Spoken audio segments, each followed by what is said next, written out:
Hi, good morning and welcome to Lifespring. Would you please stand as we join in worship in just a second? But before we do, I'm just going to open our service up in prayer.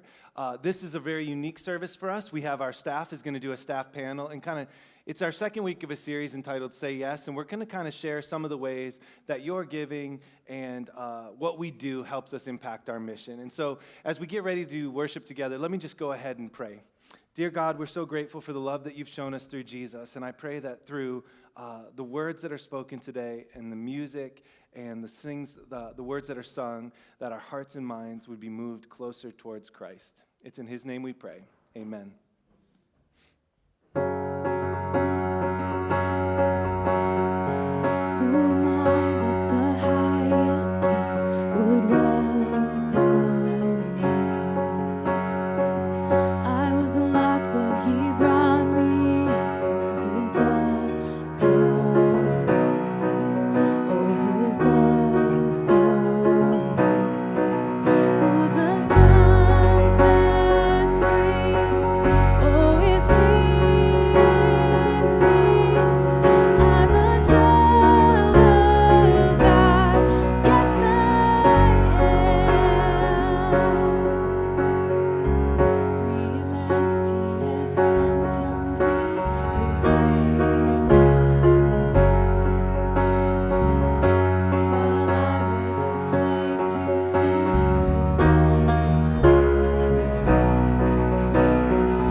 Be seated. All right, good morning. It's so good to have you here. This morning, we obviously have a little unique service. We have a panel of our staff, minus Rachel, our children's director, who just couldn't get over here because she's children directing. But we want to share with you as a church what we're doing and really thank you for your involvement. And so we're just going to spend this next moment talking to you about that. And we're going to go staff member by staff member and just talk to you about what we do and why we do it. Specifically, we want to focus on what our individual role is as we contribute to the overall mission of our church and how your generosity makes that possible. And so I'll go ahead and get us started. I have two main responsibilities. I oversee the staff and the leadership team of volunteers, specifically our elders, and work with our stewards and our directors, and I meet regularly with them. And then I also cast the vision for the church, and I do that primarily through preaching in our worship services. And so I want to talk to you about those things for a little bit. I'm so grateful for the staff that I get to work with, and I've been here for 13 years. I was 8 years as an associate pastor, and now I've been here for 5 as the lead pastor. And of course, this past year has been the hardest I've ever been. And in my life, have you noticed, I listened to this podcast recently that talked about gratitude. And it was talking about how gratitude is probably the most important thing in our lives, because when we are grateful for things, it changes our entire outlook on everything. So if you wanted to do this like little weird exercise, and if you wrote down all the things in your life that you're happy for, it starts to change you. But you could do the reverse of that exercise, and you could write down all the things you're frustrated with, and that will really be bad for your soul. In fact, I kind of was doing that in my life, and that led me to needing a 3-month leave of absence from my job. You know what I mean? When we are grateful for things, it transforms everything. And so I do get to lead and work with the staff in our leadership team, but I am grateful for our staff and leadership team who do so much to make it possible for us to introduce people to Jesus and follow him together. I'm grateful for all the things that tons of people have done.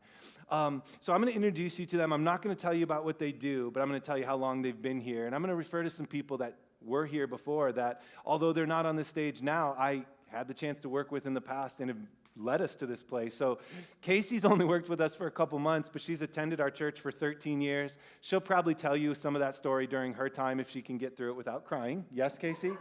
So we'll see how that goes. But she's been my friend in my small group for years and years and years. And if you've gotten to hear her sing, which you all did this morning, you just know how lucky we are to have her. But we also were lucky to have Chris come and have him for years. And he set her up in an amazing way. And while we miss Chris, man, it's just we feel his presence every single week in the way Casey's been set up to succeed.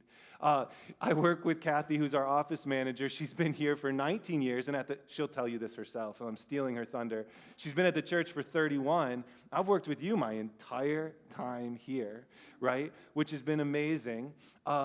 And when I first came here, it was you and Pat and Doug, and it was the four of us, and we worked together. And then we brought on Ruth, our children's director, who worked here for 12 years. Rachel could not be here, as I said, because she's children's directing, but we have a video of her that if we have time, we'll show, and we'll definitely put on our Facebook page. But we've been so blessed to have these people a part of our lives. And then we have Eliel and Becca, and Eliel has been here almost a year, starting in July. He directs our Next Gen ministry, our youth ministry. And then Becca is our office ministry assistant, and you'll hear all about what she does. But it is the staff that makes it possible for us to do what we do. My wife found this movie at the library. Maybe for some of you, you're married and your wife finds movies and there's just certain things you have to watch. Does this make sense? So my wife found this German foreign film from the 90s. It was a foreign film, and it was a romantic comedy. So I know I've lost Phil James right now. He is not watching this movie. But the name of the movie was Mostly Martha. It was a foreign German romantic comedy. But there was this amazing scene. So the whole plot of the movie goes like this. And this doesn't give it away. So if you want to go to the library and get it, you can. The plot goes like this. There's this woman who lives in Paris, which kind of doesn't make sense because it's a German foreign film. But anyway, she lives in Paris. She is like a beast at cooking, and she's like this type A, hard type of personality. And she's worked herself to be a head chef at a top restaurant in Paris. But everybody hates her because she's mean, And so they bring in another head chef that they're going to have a partner head chef who's a guy, and he's going to come in, and he's going to help her.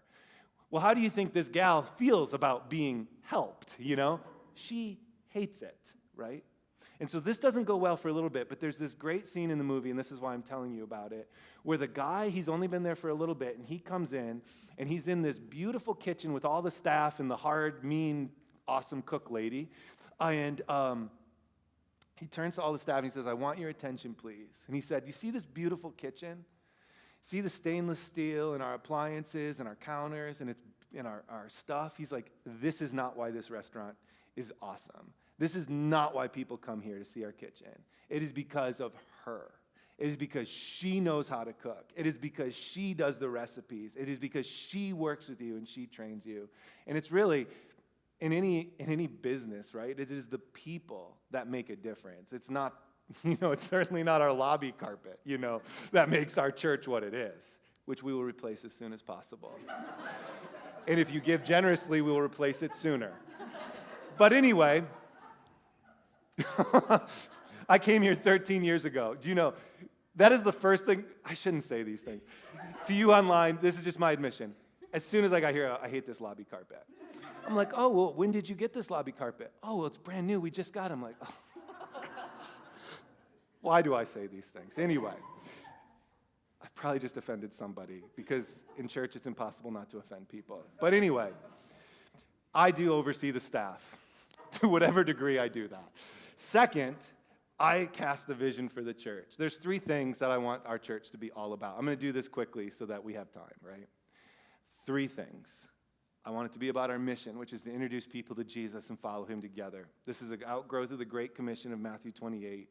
It was our mission well before I was ever here, and it's really the mission that Jesus gave us, to introduce people to Jesus and follow him together. And we do that through our discipleship pathway, which is worship, connect, serve, grow, share. And we believe that if you get involved in those 5 things, and we talk about them every single week, and we're going to have a special series after this one, starting on July 25th, that's going to go over all these 3 things that make, and we have a special week just to go over our discipleship pathway on that week. But our mission, to introduce people to Jesus and follow him together. The second thing we want to be about is our values, which really are Jesus-centered values. And if you've been at our church, you know that we talk a ton about Jesus, right? Just nod your head if that's true. We talk about a ton about Jesus. And maybe you've thought about it, Bill, why do you talk so much about Jesus? Why don't you talk about God the Father? He's really important. And why don't you talk about the Holy Spirit? He's really important. And all of these things are true, right? God the Father is important. The Holy Spirit is true. But I want to tell you why we talk about Jesus so much. Because Jesus is the key to the entire scriptures. Jesus is the key to everything. Jesus is the one in whom God has revealed himself to us. And so I'm just going to read a short passage, and I want you to think about this for a second. It comes in John chapter 14. You don't have to turn there. It won't be on the screen, but if you want to, you can. It starts in verse 5. The disciples had just been taught by Jesus that he's not going to be here much longer. He's going away. He's going to prepare a place for them, and when he goes to that place, he'll create rooms for them, and he'll make it nice for them. And Thomas says to Jesus, chapter 14, verse 5, Lord, how can we go where you are since we don't know the way? We don't even know where you're going. This would be like, I'm going to invite you all to an awesome party at my house. Goodbye. And you'd be like, well, where's the party? Where's your house? You do not need to know this. You are invited. You see what I mean? Jesus is cryptic sometimes. Now, Thomas, doubting Thomas, says, where's this party? It's awesome you're making rooms for me, but where are these rooms? How do I get there? What is the way? And remember what Jesus says. This is one of the most famous passages in Scripture. Jesus says, I am the way, the truth, and the life. No man comes to the Father except through me. And if you really know me, you know the Father. From now on, you do know the Father because you have seen me.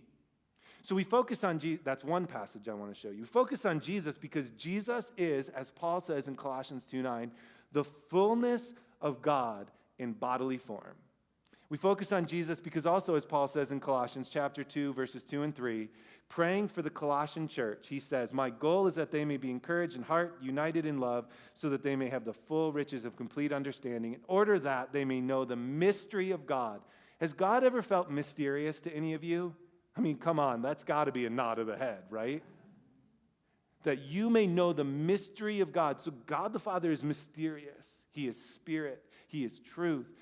But how do we know him? We know him through Jesus. That you may know the mystery of God, namely Christ, in whom are hidden all the treasures of wisdom and knowledge. We focus on Jesus because everything in the scriptures points to him. Everything points to him. God the Father has revealed himself through Jesus. And what is the role of the Holy Spirit? We learn in John 14, to remind us of what Jesus said and to serve as a down payment in our hearts and our souls until the time when Jesus returns and sets up his kingdom. When Jesus was walking with the disciples after his resurrection, and they didn't even recognize him in Luke 24, the road to Emmaus, they're walking there, and Jesus appears, and he begins to walk with these two disciples, Cleopas and another guy, we don't know his name. And they start to talk, and Jesus says, well, what are you talking about? And they say, how can you ask that question? All anybody is talking about is the death and the death of Jesus, who did all those signs and wonders, and now he's dead. Now see the irony, Jesus is walking with the people who are talking about him being dead. Do you see the irony? And so Jesus says, let me talk to you about Jesus himself, and let me show you how the entire scriptures point to him. Everything is about Jesus. So we focus first on our mission. We focus second on our values, which are Jesus-centered values. I'm not going to talk about them now. They are grace, love, unity, kingdom, servanthood, and engagement. And then third, we are all about our essential beliefs, which is doctrine. Because what we believe really does matter. And we call them essential beliefs because, have you noticed that doctrine has a huge potential to divide people? Beliefs should unite us. But have you ever noticed, you see this in politics all the time, right? Somebody believes this, somebody believes that, and they just yell at each other and get angry, right? But our beliefs should unite us, so we call them essential beliefs because we don't want to focus on secondary things. We want to focus on what is primary to our Christian faith. And I can't talk to you about them now, but I will on August 8th, and they are that the Word of God is true in all that it intends to say. That is easier language to say that it is inspired and inerrant. It is breathed by God, it is sourced by God, and without error in all that it intends to say. Second, we believe in sin, that all of humanity is lost apart from Christ because of our sinfulness. We believe in the Trinity, that God is three persons, each person is fully God, and there is one God. We believe in the person of Jesus, fully human, fully divine, two natures existing in one person. These are mysterious doctrines. We believe, fifth, in the work of Jesus, that he died in our place for our sins. We believe in salvation through Jesus, by grace through faith. That is a complete gift.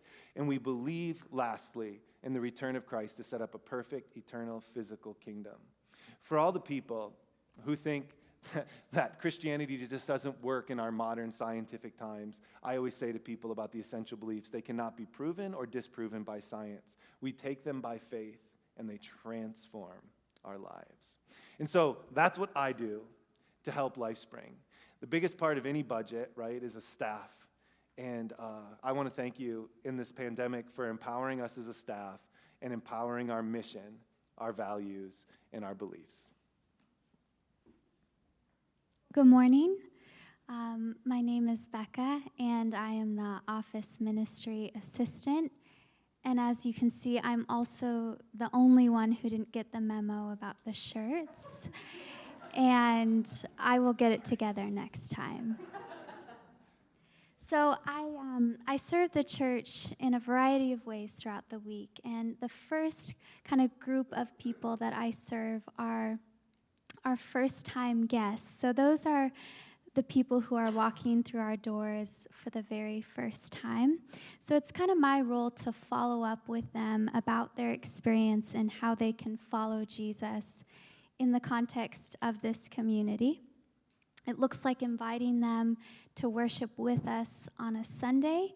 It's also my role to connect them to a small group and to onboard them to a ministry team where they feel fulfilled serving. And so this happens through phone conversations. I like to mingle in the lobby and just having connections with people throughout the week. So first-time guests, I also have a touch with our volunteers. So I try to engage them about their serving experience here. So my heart really is that our volunteers would feel fulfilled serving and not just like it's a task or we just need them to fill a role, that they feel like they're using their God-given gifts and they have a place here. And so I seek to also just make sure that I schedule them in alignment with their availability and how much that they want to serve. And overall, it would be my goal as the ministry assistant to connect their serving experience with the overall experience of following Jesus, and so that those two things would go together for them. So our first-time guests are volunteers, and then the third group is our small group facilitators specifically. So I just want to support and empower them to lead healthy groups that introduce people to Jesus and follow him together. And so I want to be prayerful for them, provide equipping opportunities, and just be in regular communication.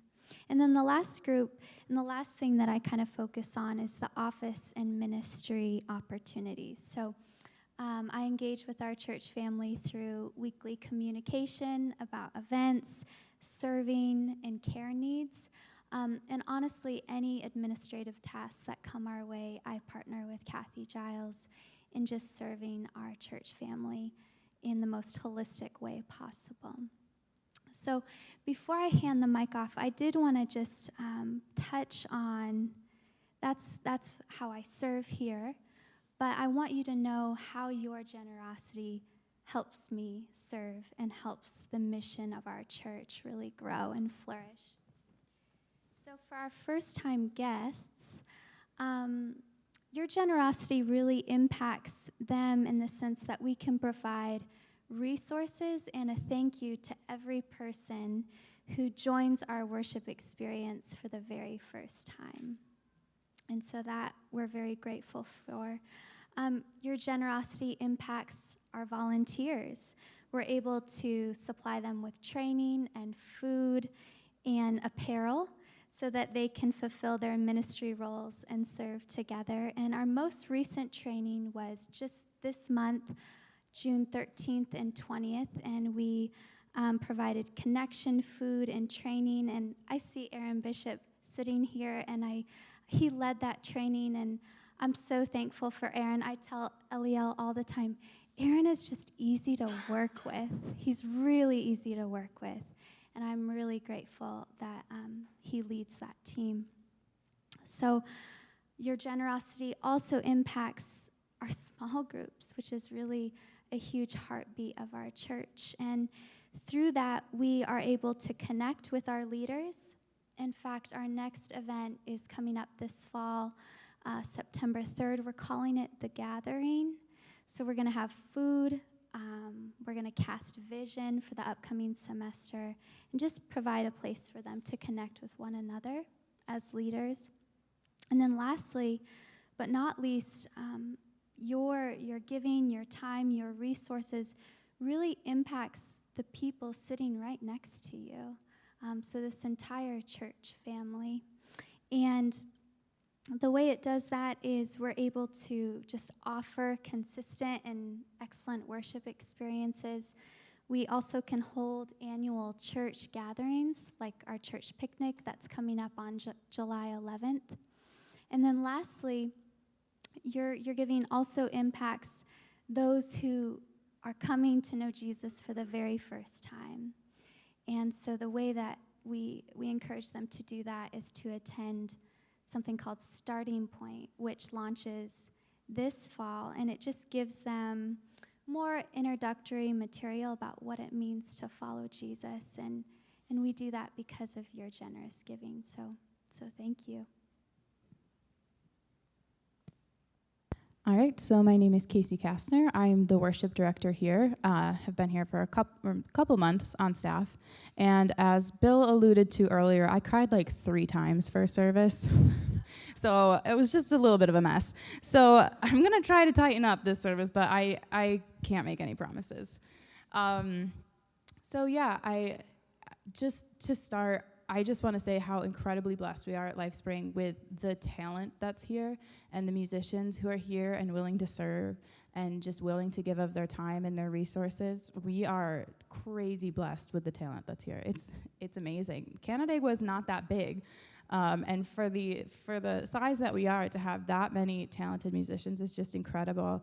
And more than just musicians on stage, we've had a bunch of people back in the tech booth. You know, as the pandemic has gone on and we've been broadcasting, there's been a lot more tech needs. And Ben Clovis has been killing it on soundboard for quite a couple of months now. It's incredible. And we've had Walton Bomback and Max Clovis and Glacier Clark have all run the camera for us, which is great. And just everybody who has set foot in that tech booth and on this stage and has been here and serving, it's such a blessing, and I'm so grateful for that. And as Bill said, Chris set us up so well for this entire year and for this transition, which in and of itself is just a really gracious thing to do. So super blessed by all of that. As I was talking about with the tech booth, I'm sure, as most of you know, technology for some reason seems to update faster than almost any other type of product. You can have a lawnmower for like 10 years. Actually, my dad is going to watch this and be like, Casey, you can have a lawnmower for a lot more than 10 years if you take care of it, and that's probably true. But for technology, it's like 2 years and you have to get a new phone, or 2 years and you have to get a new whatever. And so we have to update the technology in that booth a lot more frequently so that we can continue providing broadcasting services and running mixes. And that's only possible because of the generosity of the people in this church and of your giving. And that's super helpful to us. Ryan and I were talking to somebody who had said that they didn't really go to church. They weren't really a lot in church, and they had decided they kind of wanted to check it out, but they were kind of nervous about it, and there was some anxiety there. And we were like, Ryan was like, hey, you should just check out our broadcast, just kind of see what it's about. And he put in some work. He watched like 13 or 14 of our services, and which was impressive. But he was like, you know what? This seems like a really great place, and this seems like something that I want to try out. And having the ability to go online and to watch our services and to just participate in that way made it so that he felt like, okay, I think I can try this. I think maybe I can do this. So and that's what we're here for. That's the mission of our church is to reach people and introduce them to Jesus. So technology obviously is a huge part of is a huge part of my job. And this is where I started crying for a service. So I'm really going to try to hold it together. But Ryan Kastner, who's my husband, has been also such a huge part of that transition and has just put in so many hours and so much time and research into updating our tech and into fixing a lot of issues that if it had just been me, people, we would not have a service on Sunday. So really, he's done a lot. And he also has donated a lot of hours to completely revamp our website. So if you haven't had a chance to check out our church website recently, I highly encourage it. It's still lifespringcc.com, but it's completely been updated. Sarah, I'm sure you guys saw, took a bunch of pictures around here for a couple of weeks, and all of those pictures are on there. So there's a lot of you guys on our church website, and it's really nice. And so you can go there to give, you can go there to watch services online. There's a lot of tabs on there, so I highly recommend you check that out. And then, let's see here, what was next? The signage in the lobby. So if you've been coming here for a couple of months, you've probably noticed we've been trying as a staff to be really intentional about our messaging. And so we've talked to you a lot about the mission of our church, which is to introduce people to Jesus and follow him together. We've talked to you a lot about our discipleship pathway and a lot about our values. And as we talk about that up here, we want to also make sure that that's reflected in our church building. So we're working with a company in Victor right now to get some signage and some graphics made that we can have in the lobby. That'll just kind of update the lobby. Maybe it'll distract from the carpet, but also just being consistent with the messaging that we have. So again, all of that is only possible because of your generosity, and we're able to be empowered as staff to move forward on those things. And so just to wrap it up, I just want to say, like Bill said, I've been here for 13 years. Lifespring has been such a special place for Ryan and I. I was in high school and Jen Chafee invited me here, and she invited me to be on worship team. And I can say with 100% certainty that if that connection had not been made, if she had not been intentional about inviting me and reaching out to me, I definitely would not be a Christian. I just wouldn't be. I would have stepped away from the church. I'd had some bad experiences. And so just the people at Lifespring have been super important to Ryan and I. I almost made it. The people at Lifespring have been really important to Ryan and I, and that's all of you, and we're super grateful.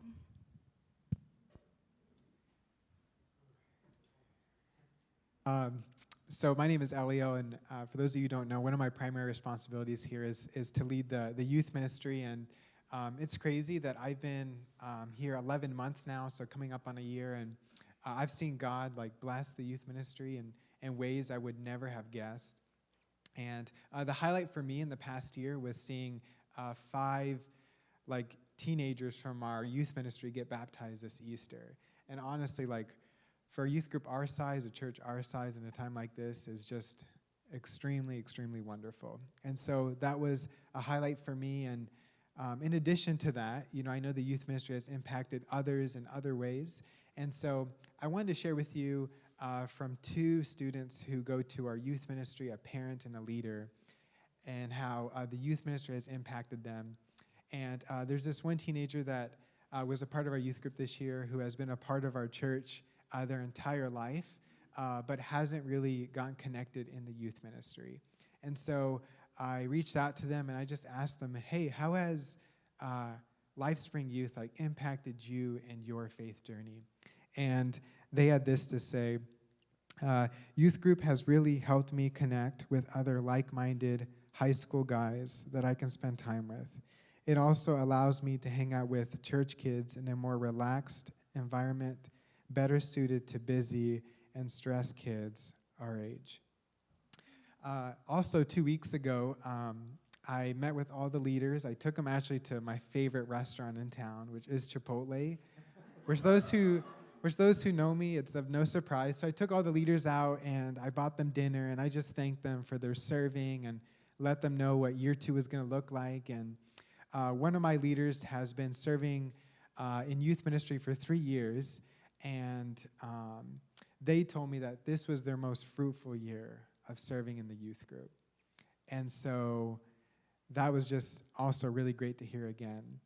And then just last week, I was having dinner with this family where their middle school son goes to youth group, and we were actually having some really good Mexican food, by the way. It wasn't at Chipotle this time, but it was really, really good. And the mom, she told me that, she's been coming to Lifespring for a very long time, and she says that she felt like this year was the strongest year of youth ministry. And it was just really cool hearing that from a parent whose son goes to the youth ministry. And then, one more story, is we have someone who has recently started coming to our youth ministry in our church, and Becca and I just, reached out to her, and I just said, hey, how has, the youth group, impacted you in your faith journey? And so she messaged Becca and I this, and she had this to say. She said, youth group has impacted me by bringing me closer to people that I never knew I needed in my life until I met them. And it also provided me a safe place where I feel loved and accepted all the time. Youth group has impacted my faith by bringing me closer to God through talking with everyone involved. It has broken down and helped me understand the biblical vocabulary that is hard for me to understand. So now I can read the Bible and understand what I'm reading. I'm so lucky that God has brought me to Lifespring and introduced me to these amazing people that have helped me see him even clearer. And, as I sit here and I just think about, what some people had to say about our youth ministry this past year, I'm just looking forward to year 2 and your prayers, the time that you've spent and what you have given through your generosity has made the youth group what it is. And so I also wanted to update you that over the past year, we have just made little updates here and there to our space to make it a little more accommodating for our youth and our kids. And so we have a few short videos, actually just one short video, to show you somewhat of what we have been up to this past year. Hey church family, I don't know when's the last time that you have visited the Next Gen Center, which used to be called the Lodge, but the space here is very, very different and has been updated in a lot of ways. And one of the ways that it has been updated is in the upstairs room in the Next Gen Center. And before any of the updates really happened a year ago, this room was painted, if I remember correctly, green, red, and brown. There was older carpet. There was an older projector in here. It was packed in here with a really old pool table and couches, and the space looks completely different. So as you can see behind me, the walls have been painted. We have brand new carpet in here, and we've really cleared out the space to make it a space that is used for something much, much different. So in youth group, at Lifespring Youth, this space is used for our teaching room. So this is where we give the messages at youth group. This is where middle school and high school gather together to learn and fellowship. And so we've gotten new lights, new speakers, and we got a brand new TV to replace our old projector that was in here. And so all this has been made possible because of the ways that you have been generous. So we just want to thank you so much. All right, now the next part of the Next Gen Center that we have been working on to update. I can remember that one time Rachel and I, the kids director here at Lifespring, were talking, and I shared how I really wanted a game room for our kids in our youth space. And so we took the long room and the downstairs Next Gen space, and we have completely transformed the space. There used to be different colored walls. There used to be a ton of bookshelves and other items in here. And so we have painted the wall in here, and we've had someone put up a metal wall here on the part. We got a brand new ping pong table, some new seating in here, and we have also in the works of, we just ordered a pool table that needs to be set up, but this game space is a completely new space, and I'm so excited for how this will bless our youth and our kids ministries this upcoming fall. All right, next part of the Next Gen Center tour is we have recently painted our whole kitchen area, and our vision for this space is we're gonna put a coffee bar area here, like a Keurig machine, probably a latte maker machine for the kids and the youth group to like get coffee when we hang out. And this space here has really changed a lot. There used to be a different type of seating in here, but we've kind of like freed up the space and updated our seating. So this could be like a cool spot for our teens to like kind of hang out and play cards during youth group and kids ministries. We had someone install brand new fans in here. And so this space is a really cool hangout space for our kids and youth ministry. And so we're really thankful that this space has also gotten updated and for the updates to come. Yeah, so your generosity has really helped our youth ministry be what it is, and just know that you are really making a difference in the next generation.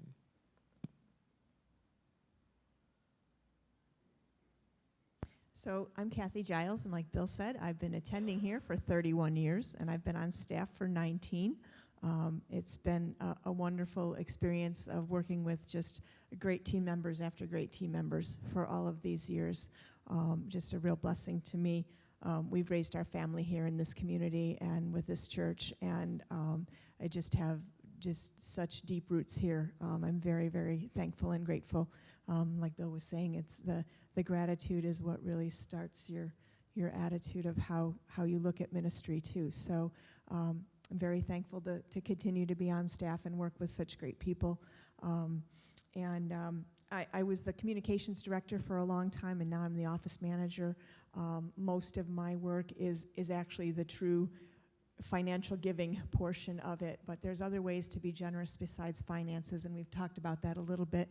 You're generous with your volunteer time, you're generous with your prayers, and you're generous with your intentions, the things that you do to intentionally put yourself into community here, make connections, get involved. All of that it takes a certain amount of generosity of intention as well, so we thank you for all of that. Most of my work from the financial standpoint is I'm the income treasurer, so I track the giving. I generate all the giving statements for tax purposes at the end of the year.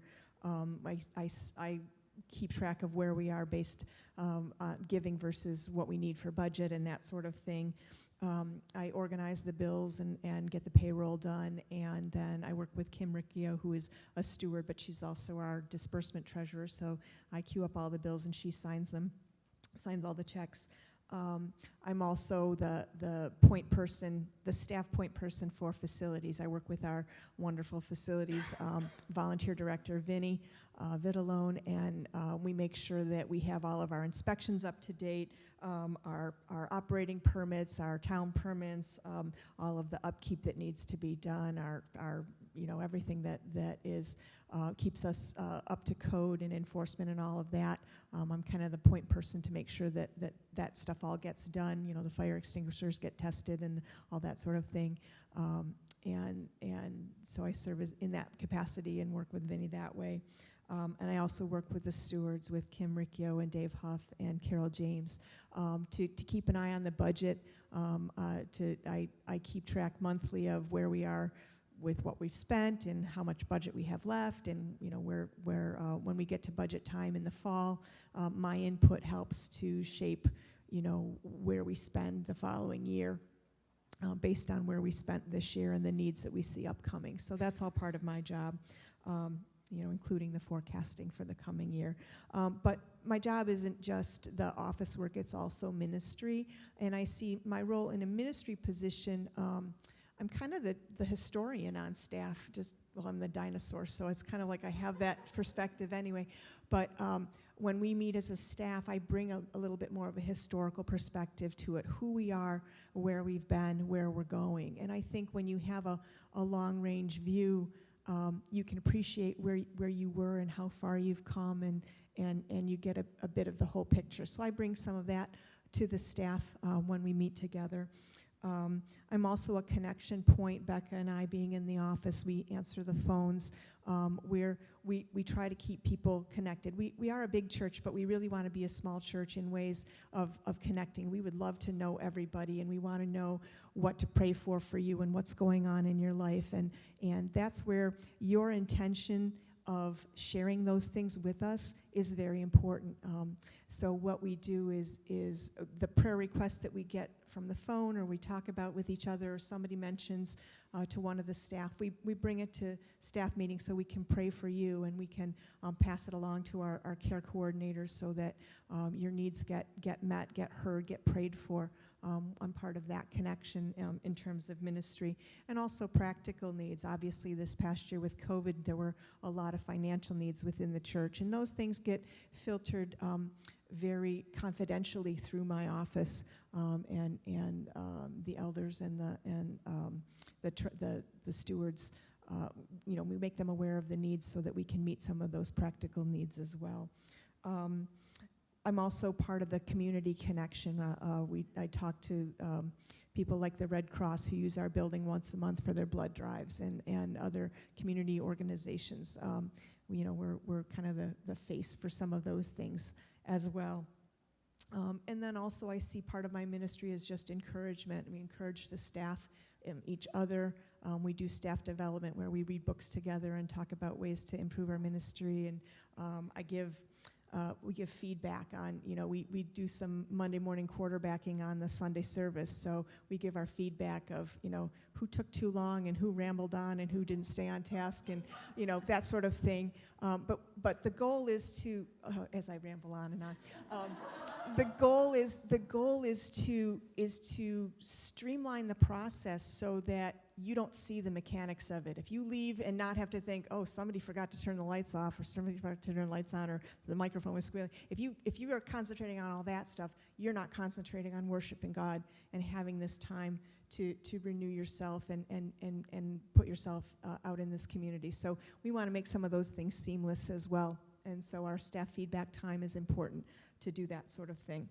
And then I also do some planning, some legwork. If there's a spot that needs to be filled, somebody's running to BJ's or somebody's running to Walmart, we do that too. So, but the ways that you're generous giving, first of all, it does keep the lights on, so thank you. And it keeps the air conditioning on, so really, really thank you. Although I'm wearing my sweater today. But Bill has said it's not about the building per se, but it's about what goes on in the building. But we need to have space where we're up to date, and we're up to date technologically, and we're able to offer what people want. Somebody's not going to walk in here to a dated building that should have been updated 40 years ago and feel comfortable and like they belong. So we want to have our building be a place that people can feel comfortable now and belong in, and so on. So your finances helps do that, helps us to make improvements to the facility.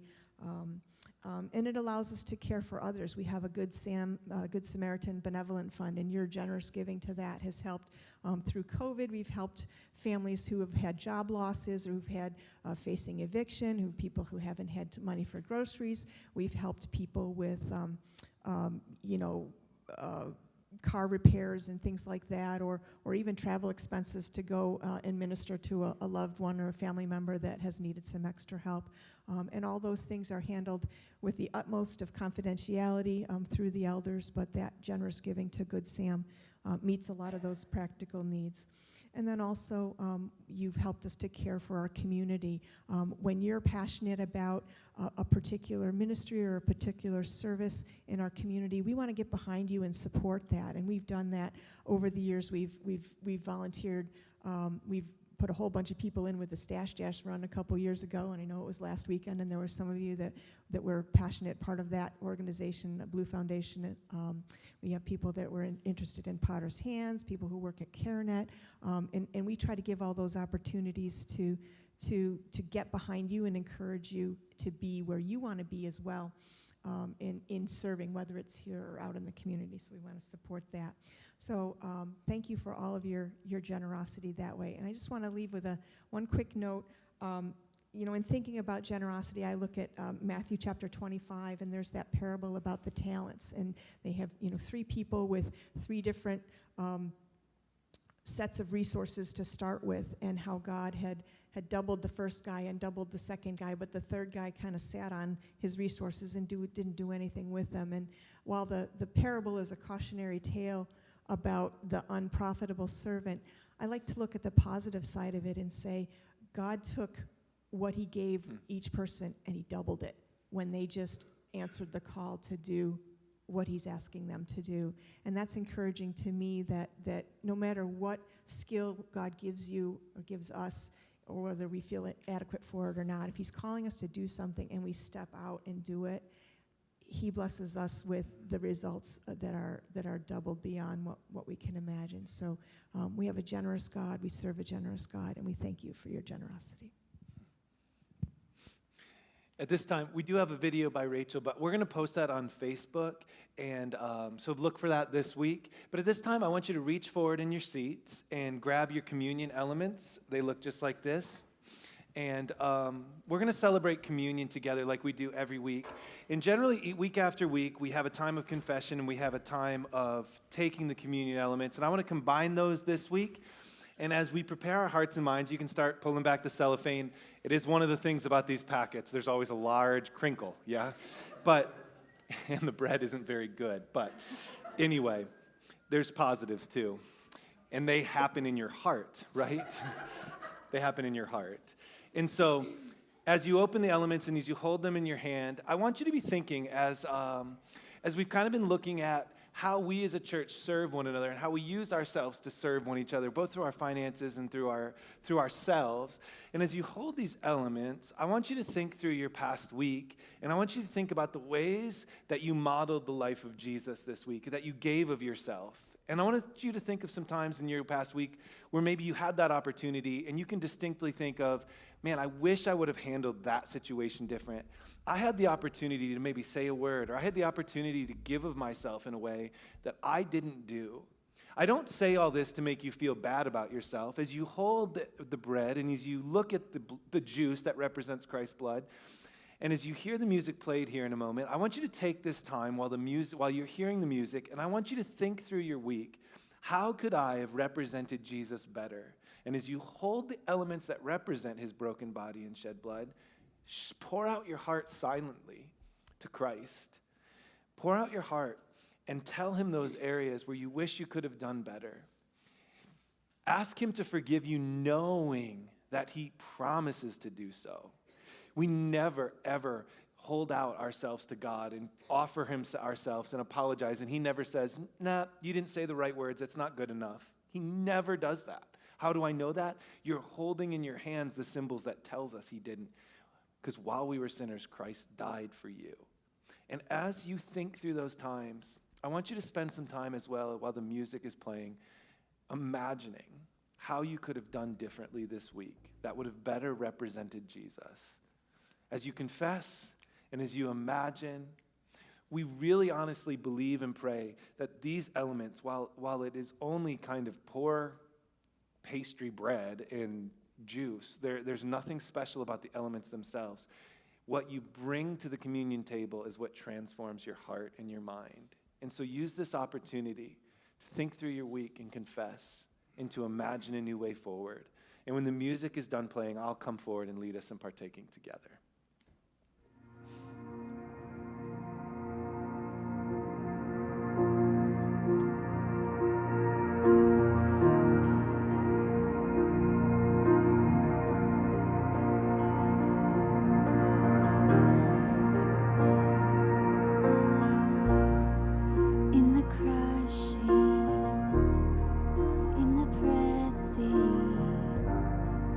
You are making new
This is Christ's body, which is broken for you.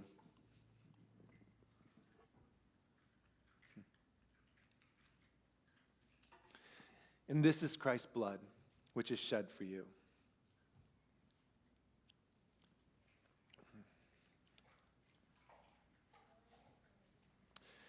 Would you please stand with me as we're dismissed this morning? The next couple weeks, we're going to finish up this series. We have 3 more weeks in it. We're going to be going over the spiritual gift passages. These first 2 weeks were kind of an introduction.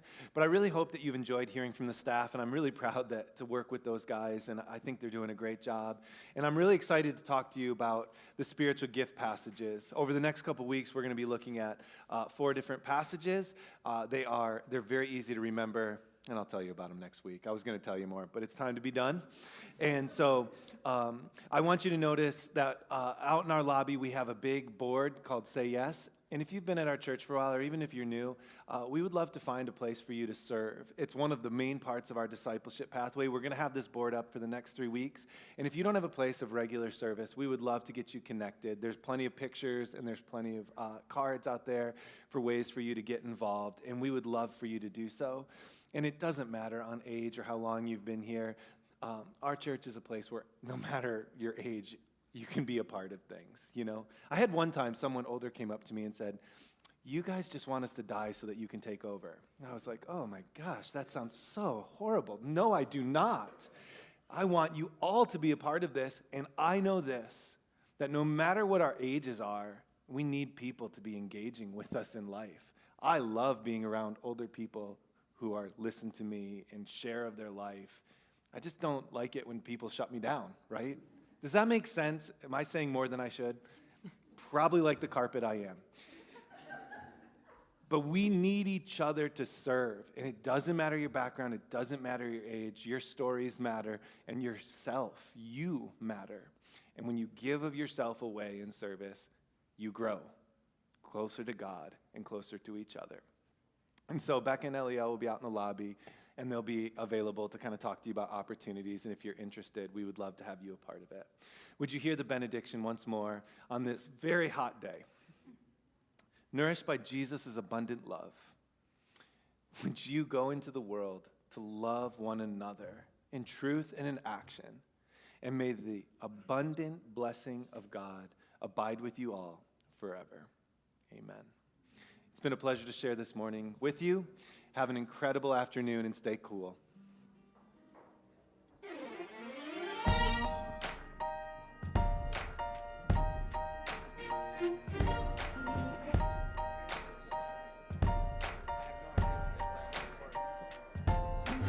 Fear runs deep, spreading like a virus. Hate is cheap. From afar it costs you nothing. Sister, take my hand. Brother, we will stand. Open up your heart and find love is turning over tables, breaking off chains. When I see you in the stranger, I'm no longer staying. Turning over tables, tearing down walls, building up the bridges between us. Ooh, ooh, ooh, ooh,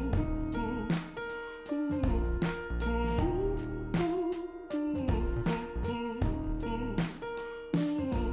Let courage be my willingness to listen, so I can feel the wound inside my heart. Let seeds of peace grow in hearts around us, that trees of hope give shade to all mankind. Sister, take my hand. Brother, we will stand. Open up your heart and find love is turning over tables, breaking off chains. When I see you in a stranger, I'm no longer staying. Turning over tables, tearing down walls, building up the bridges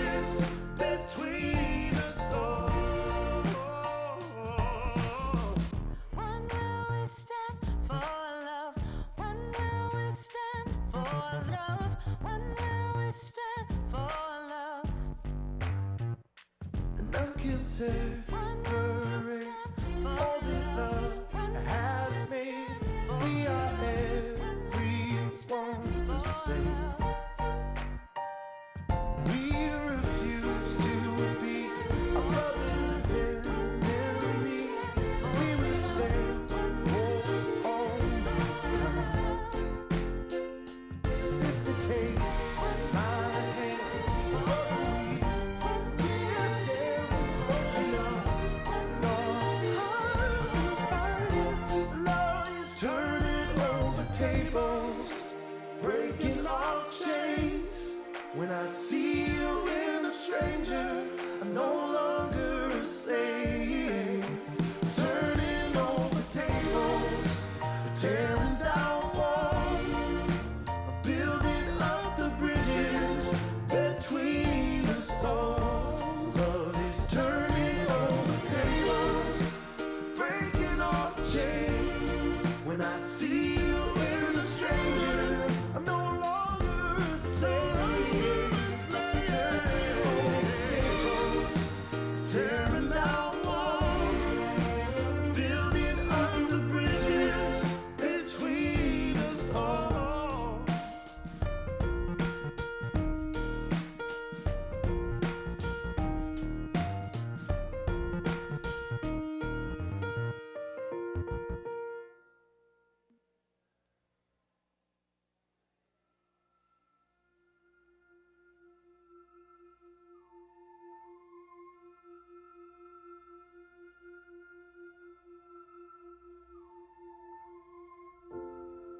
Will we ever rise?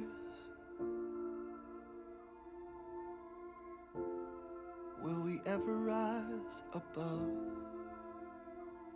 the fear? Can we learn to see the need? Can we share humanity? I can see another day come. Broken people, we can be made whole. We can be made whole. We can be made whole. As we lay down our weapons, open up our hearts. Love is brave.